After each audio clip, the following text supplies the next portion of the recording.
Imagine London, 1858. A city where stepping outside meant wading through rivers of dog shit, human waste tossed from windows like confetti at a dysentery festival, and drinking water sourced from cemeteries marinating in cholera juice. Now picture these gentlemen, top hats dusted with arsenic-powered face powder, starched collars strangulating carotid arteries, panic-buying rubber face masks shaped like pig snouts. Not for pestilence, for garlic breath. While their neighbors dropped like flies performing the original TikTok dance challenge, these idiots hyperventilated into patented deodorizing respirators, because heaven forbid Lady Agatha catches a whiff of last night's mutton stew. The Bouquet Guardian mask, look it up, I'll wait, was essentially a steampunk ball gag with lavender sachets. Cost 2 weeks' wages for a chimney sweep. Meanwhile, shower caps weren't for water. Oh no.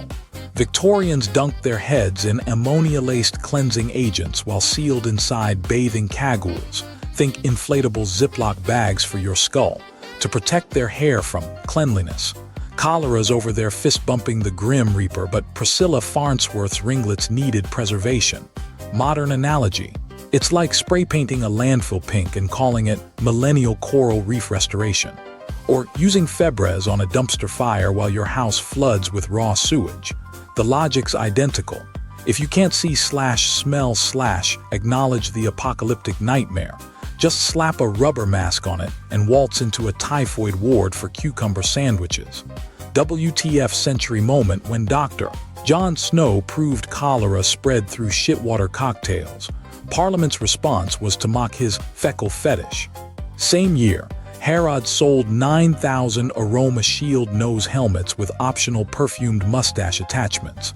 Because nothing says, I respect science, like prioritizing mahogany-scented facial hair over not liquefying your intestines. Personal anecdote. My third ex-wife Karen, may her soul rot in a timeshare condo, bought a $700 detox hair net while our basement mold evolved into a sentient life form. Same species, different corset. Closing thought. Humanity doesn't solve problems, we accessorize them.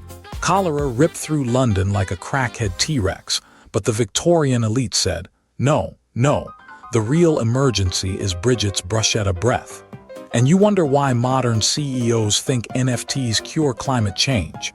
The anti-garlic breath device, a rubberized torture chamber for your face invented in 1852, when London's East End smelled like a necrotic oyster bar. 50% of children died before age 5. But Lord Cummerbund needed a way to devour roasted allium without offending his mistress during extramarital box. Priorities. Sarcastic comparison. Imagine sealing your schnoz in vulcanized rubber like a Victorian Guantanamo detainee. Modern equivalent. Buying a solid gold poop knife while your neighbor drinks lead paint soup. The device worked by trapping your exhales in a charcoal filter, meaning you'd suffocate slowly like a Titanic violinist, but with minty undertones. Scientific verdict. It turned every belch into a chemical weapon. One aristocrat's breath allegedly melted a parlor maid's corset buttons. OSHA would have had a field day. Historical WTF anchor. That same year, Londoners were inhaling cholera fog thick enough to chew, while Prince Albert's Inner Circle commissioned the emergency breath containment units, shaped like swans. Patent records show 372 variations, some with whalebone reinforcements, others with built-in laudanum diffusers to numb the humiliation. Cost, £15. Enough to feed a slum family for 18 months. But who needs porridge when you can smell like a haunted herb garden? Personal roast. My second cousin Virgil, may his soul ferment in a Dutch oven, spent his inheritance on a diamond-studded halitosis helmet, while his tenement tenants brewed tuberculosis tea in shared buckets. His motto, if the plebs can smell your insecurity, you're not rich enough. The demented irony, doctors already proved garlic prevented plague, so the elite weren't just ignoring starvation, they were armoring themselves against salvation. Like building a moat full of hand sanitizer during a dehydration epidemic. Dark punchline. We're still battling garlic breath in VR metaverses while coastal cities sink. Jeff Bezos' yacht has a reverse halitosis force field. Earth's on fire, but Elon's tweeting about mint-flavored flamethrowers. History's not a circle. It's a never-ending conga line of idiots holding scented candles in a hurricane. Next time someone offers you keto breath gum, remember, humanity folds faster than a Victorian fainting couch when actual problems knock. But let's pivot from breath to beauty. Because nothing screams civilization like waterproofing your toupee while your city drowns in literal shit. Enter the 18th century shower hood, a conical oilcloth monstrosity resembling a sadistic dunce cap grafted onto a plague doctor's beak. Aristocrats wore these during their 2-minute annual sponge baths to protect towering powdered wigs that hadn't seen actual scalps since the reign of whoops. We beheaded Louis Roman XVI. Demented priority check. London's sewage system in 1783 was basically an open-air fondue of cholera and neighbors' chamber pot splashback. Meanwhile, wig enthusiasts flocked to purchase hydro-defense casks with built-in whalebone scaffolding, prioritizing hairpiece preservation over not drinking death broth. My delusional ancestor Eugenia spent her dowry on an ostrich feather-adorned model while her maids emptied bedpans into the Thames upstream from her, filtered, drinking water. Spoiler, she died clutching that wig like a life raft in a typhoid puddle. Here's the roast-ready science. Those wigs weren't just fashion. They were flammable ecological disasters.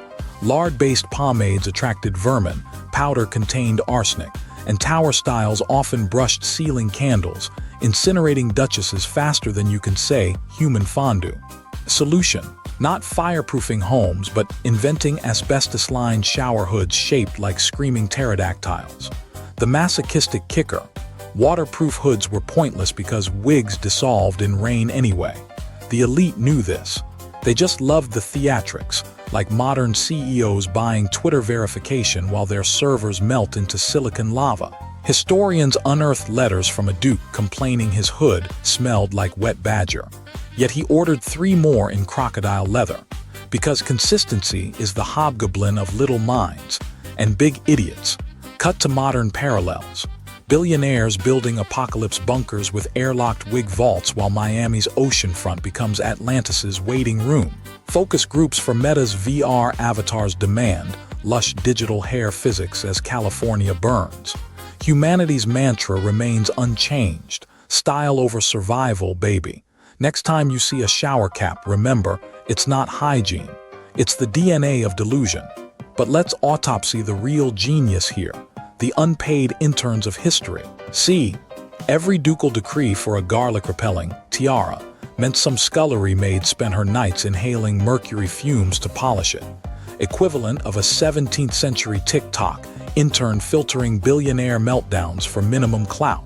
Versailles had literal wig attendants who'd crouch behind curtains holding aristocrats' hair monstrosities aloft during dinner, because God forbid Count Fuckwit's ego gets wet before the soup course. Their job reviews included phrases like, survived smallpox and didn't faint until hour 3. The garlic masks required a servant to manually pump bellows full of purified rose air. A job so miserable, classified ads warned, lung fortitude mandatory. Imagine delivering CPR to a gold-plated toaster while your employer screams about scallion dip etiquette. Diaries from the era reveal one footman's plea. Lord Featherstone's breath could kill a goat at 20 paces. If I hear more lavender, Reginald, one more time, I shall toss myself into the duck pond. Spoiler, Reginald won Employee of the Month. The duck pond got a restraining order. Shower hoods were just luxury hazmat suits for idiocy. Maids stood chest-deep in runoff water, arms raised like Chinese letter statues of liberty accidentally signing up for a CrossFit hellscape. Paintings show the hood holder's stance, a contortionist act where one wrong sneeze meant impaling your skull on Marie Antoinette's bejeweled pterodactyl beak attachment. Meanwhile, the aristocracy's biggest worry was whether the leather matched their boots, priorities sharper than a guillotine blade. Modern CEOs hiring aura cleansers to sage their offices while their warehouse staff piss in bottles isn't innovation. It's feudality v2. 0. Elon Musk could have funded universal healthcare but chose to spend $10 million making a Cybertruck look like a geometry textbook's meltdown. Same energy as Madame Pompadour demanding silver-plated chamber pots while Parisians drank sewage smoothies. The darkest joke: servants often outperform the gadgets. Court records prove a single washerwoman's garlic-neutralizing herb sachet worked better than the Duke's 5,000 gold coin death snorkel. But crediting peasants breaks the caste system's magic trick, like admitting your Alexa runs on Filipino call center prayers. So we buried their ingenuity under Versailles wig powder until it looked like innovation snowed from the elite's divine asses. Alpha Bro Tech, disruptors, and Sun King sycophants both share one neuron: the delusion that labor is abstract. Like when Uber Eats delivers your artisanal oxygen bar cocktail while the driver's car melts in a climate riot. History's wheel keeps spinning, but the hamsters are still us. That's the punchline nobody laughs at. Civilization's progress is just poverty with better lighting. The real anti-garlic breath device, the potato. Cheap, effective, and discovered by some starving Irish peasant who gagged on landlord breath while getting evicted. But we tune into TED talks about nanotech mint subscriptions because admitting serfs had answers ruins the capitalist fairy tale. Like when Silicon Valley invents minimalism, a rebrand of the Depression era, having no furniture, marketed to trust fund babies cosplaying as ascetics. Louis Ziv's court wasted 5 years perfecting a wig rotation system to hide balding, while dysentery turned the sane into a Jackson Pollock of human fluids.